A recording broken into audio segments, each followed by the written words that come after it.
Halo, selamat datang dalam video saya. Pada video saya kali ini saya akan membahas tentang teks eksplanasi. Jadi tanpa lama-lama lagi langsung saja kita masuk pembahasannya. Yang pertama kita harus mengetahui dulu apa itu teks eksplanasi. Kita harus tahu dulu definisinya. Jadi teks dan eksplanasi. Teks itu dalam bahasa Indonesia artinya tulisan panjang. Sementara eksplanasi itu dari bahasa Inggris, katanya explain, yang diartikan menjelaskan. Jadi kalau digabung, teks eksplanasi adalah teks yang menjelaskan sebab akibat suatu fenomena, baik itu peristiwa alam, ilmu pengetahuan, sosial budaya, dan lain-lainnya. Nah, kalau kita menulis teks pasti ada tujuannya dong. Nggak mungkin kita tulis teks tanpa tujuan. Nah, bagaimana dengan teks eksplanasi? Apa itu tujuan dari teks eksplanasi?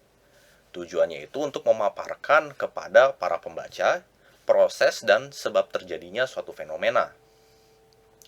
Dan fungsi dari teks eksplanasi itu menjelaskan suatu sebab akibat dari suatu peristiwa.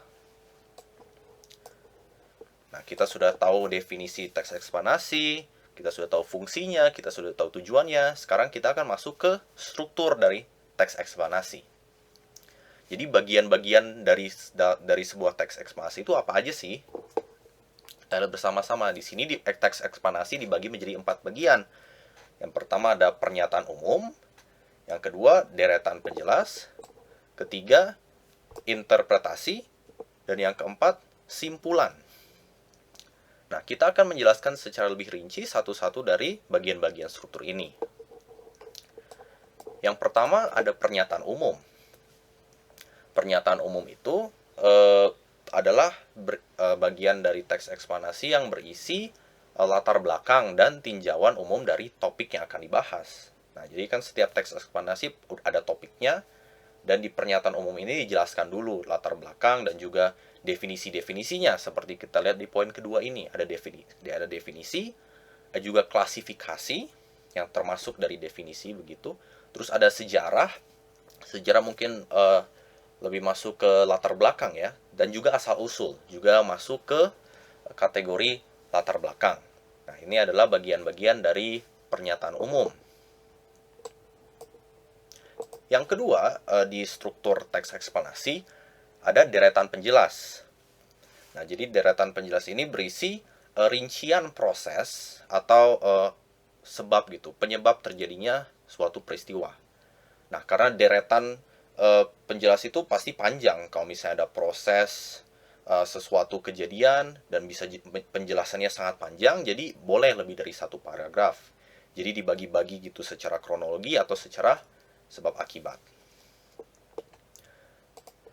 Yang ketiga ada interpretasi dan yang keempat ada simpulan. Nah, interpretasi itu bagian dari teks eksplanasi di mana setelah dikasih tahu prosesnya, setelah kronologisnya atau sebab akibatnya sudah dikasih tahu, maka penulis memaparkan sendiri pendapatnya terhadap isu yang sedang dibahas, terhadap topik yang dibahas. Nah, itu adalah interpretasi. Kemudian yang terakhir ada simpulan. Simpulan itu tanggapan penulis dalam menyikapi fenomena. Jadi seperti apa yang dapat kita bisa lakukan gitu, sebagai respons dari kita mengetahui fakta-fakta yang sudah dipaparkan di teks eksplanasi ini. Nah, sekarang kita setelah mengetahui struktur, sudah tahu definisi, sudah tahu fungsi, sudah tahu tujuan, kita lihat dulu ciri-cirinya agar kalau misalnya kita ketemu dengan suatu teks, kita bisa bilang apakah ini teks eksplanasi atau teks jenis yang lain. Kita bisa lihat ada beberapa poin yang menjelaskan tentang ciri-ciri teks eksplanasi. Yang pertama itu, teks eksplanasi bersifat ilmiah. Maksudnya apa? Teks eksplanasi itu berdasarkan fakta, realita, teori, dan penelitian. Jadi tidak ada hal-hal dalam teks eksplanasi yang berupa fantasi begitu atau fiksi, itu tidak ada. Semuanya itu merupakan fakta yang bisa kita lihat begitu dan kita pelajari. Yang kedua adalah logis. Teks eksplanasi bersifat logis. Artinya apa? Logis itu artinya penalaran yang baik. Penalaran yang baik berarti dari sebab dari semua latar belakang, dari semua alasan bisa disimpulkan menjadi kesimpulan yang baik begitu. Jadi tidak ada fakta-fakta yang lompat atau yang tidak ada sebabnya. Semua pasti dijelaskan sebab dan alasannya yang bersifat logis begitu. Yang ketiga itu bersifatnya objektif. Nah, jadi artinya argumen didukung teori yang relevan dan dapat dijadikan rujukan yang baik. Jadi teks eksplanasi tidak bersifat bias, memandang semuanya dari sudut pandang dari luar begitu. Jadi tidak memihak, objektif itu. Dan teks eksplanasi juga dapat dijadikan rujukan yang baik. Jadi bisa dijadikan referensi misalnya untuk teks-teks berikutnya, untuk karya-karya berikutnya, itu dapat dilakukan.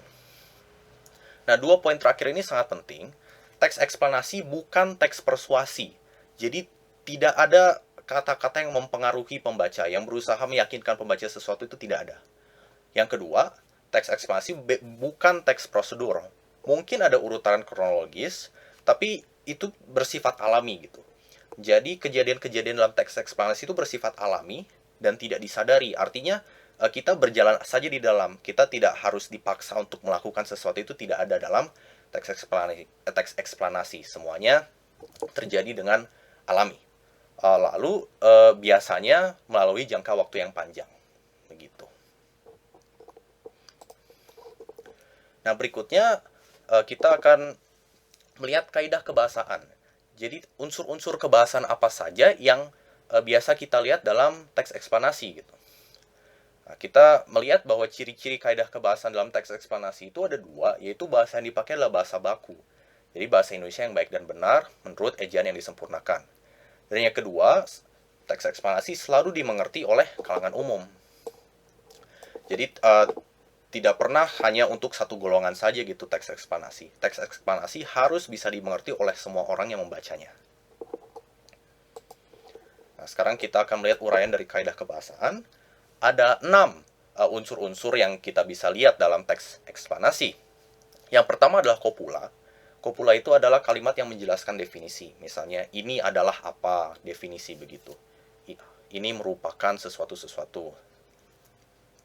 Yang kedua ada kata kerja aktif yang menjelaskan sebab dan proses. Karena teks eksplanasi berkaitan sangat erat dengan hubungan proses dan sebab akibat, maka kata kerja aktif pasti memegang peran yang sangat penting dalam teks ini. Yang ketiga adalah konjungsi, yaitu dalam ini lebih khususnya ke konjungsi hubungan sebab akibat dan hubungan kronologi. Seperti yang saya tadi sudah bilang, karena teks eksplanasi sangat erat hubungannya dengan sebab akibat dan proses kronologis. Yang keempat adalah keterangan waktu, karena teks eksplanasi sangat berhubungan dengan kronologi. Yang kelima adalah istilah ilmiah. Istilah ilmiah itu istilah yang digunakan untuk suatu konsep-konsep yang mungkin kurang familiar untuk semua orang, dan biasanya untuk di topik tertentu saja. Misalnya dalam bahasa, atau dalam seni, atau dalam ilmu pengetahuan, dalam mesin misalnya. Jadi ada kata-kata yang khusus dipakai untuk kategori atau topik tersebut. Dan yang keenam, ada kata ganti benda atau pronomia. Lalu terakhir kita akan membahas tentang langkah-langkah membuat teks eksplanasi.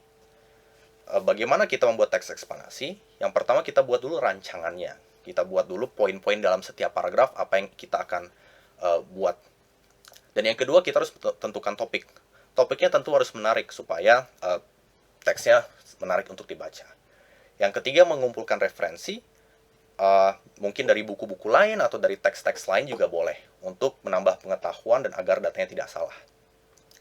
Yang keempat adalah mengembangkan teks. Jadi kita dari poin-poin yang kita sudah dapat, dari struktur, kita tulis teksnya, kita kembangkan menjadi paragraf-paragraf yang sudah jadi begitu. Dan yang kelima adalah menyunting teks. Jadi dari semua teks yang kita kembangkan, kita cek lagi satu persatu apakah kebahasannya sudah benar, apakah informasi yang dipaparkan itu sudah cukup untuk menjelaskan fenomena yang kita coba jelaskan begitu. Ya, jadi itu saja materi dari teks eksplanasi untuk yang saya bagikan pada video hari ini. Sampai jumpa di video berikutnya.